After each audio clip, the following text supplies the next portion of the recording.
This is Corrupt, and I'm Charlie Cruz. Today, how 3 men robbed over 100 banks across 2 countries, kept a 90-second clock running on every job, and walked out before police had a confirmed address. The stopwatch starts the moment the crew walks through the door, and the rule is simple: 90 seconds to take everything you can reach, and then you leave, whether the bag is full or not. 3 men, over 100 bank robberies, more than $15 million, and not one person killed in the process. They ran this across 2 countries for the better part of a decade before anyone caught up with them. The mechanism was the clock. Everything else was discipline. Here's who we are dealing with. Paddy Mitchell is the organizer, the one most accounts credit with the crew's operational shape.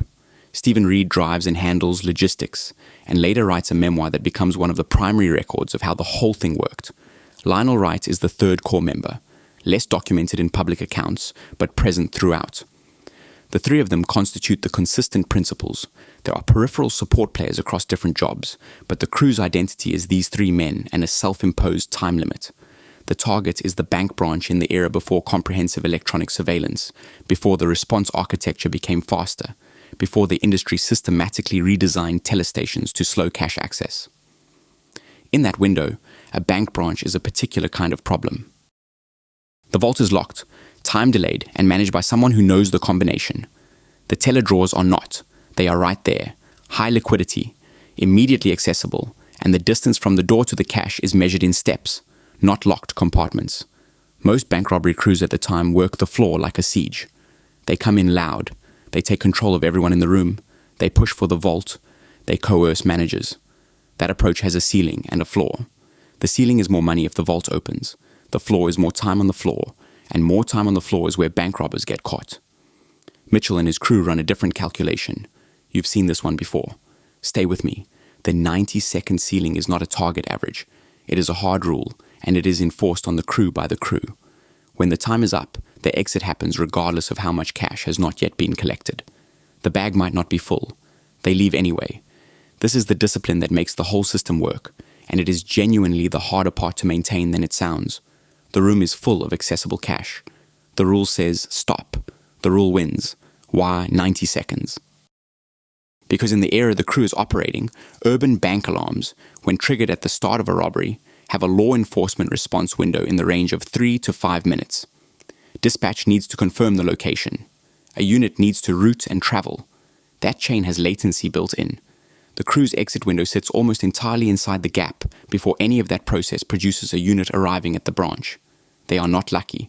They are exploiting a structural feature of emergency response architecture, and they built their operational limit around it with enough margin that they are nearly always out before the responding unit has a confirmed address. They go for the teller drawers and the cash stations.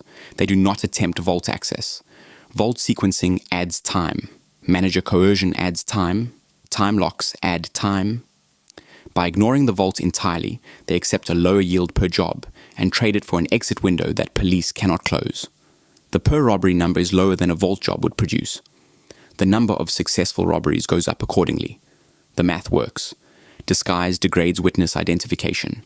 The specific mass details from different phases of the crew's operation are contested in the historical record, with some accounts potentially conflating props used by other crews active in the same period. What is consistent is that they used disguise. They moved fast enough that witness observation time was limited, and investigators working the aftermath were regularly working cold scenes with no usable description. The result is a crew running at a pace and a precision that the response system of the time cannot match.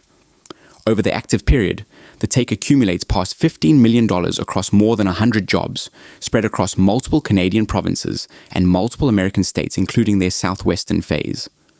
No one dies. The non-violence is consistent across the entire record, whether you read it as explicit policy or operational pragmatism. The stopwatch was not a gimmick. It was the system. And the system worked until the volume of the record became the problem. The American run came apart through investigative accumulation. Not a single clean break. Not one dramatic turn. The crew had run so many jobs across so many jurisdictions that the investigative file, even built from thin individual scenes, was substantial. Fingerprint evidence and photo identification, built up across years of reported robberies, eventually gave US authorities enough to identify Mitchell. He had been operating under aliases since escaping Canadian custody years earlier, which was what brought the American phase into existence in the first place. He was located and arrested in Mississippi at the end of a years-long fugitive stretch. Reed's arrest came separately.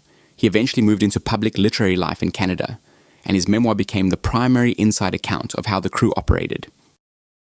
It is also written by a participant with his own reasons to shape the story, which is worth keeping in mind when the inside detail gets particularly vivid. Mitchell died in U.S. federal custody, serving out a sentence that ended his operational life. Reed was released, built a recognized literary reputation in Canada, and was later arrested again on separate charges stemming from a bank robbery attempt in Victoria that ended in his capture. He died in the late part of the last decade. Lionel Wright served his time and kept a lower profile than either of his partners.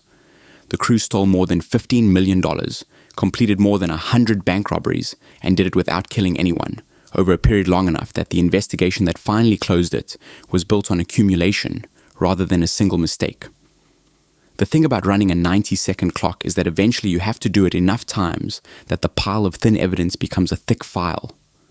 They were precise enough to beat the response window on every individual job, and they ran enough jobs that the file caught up anyway.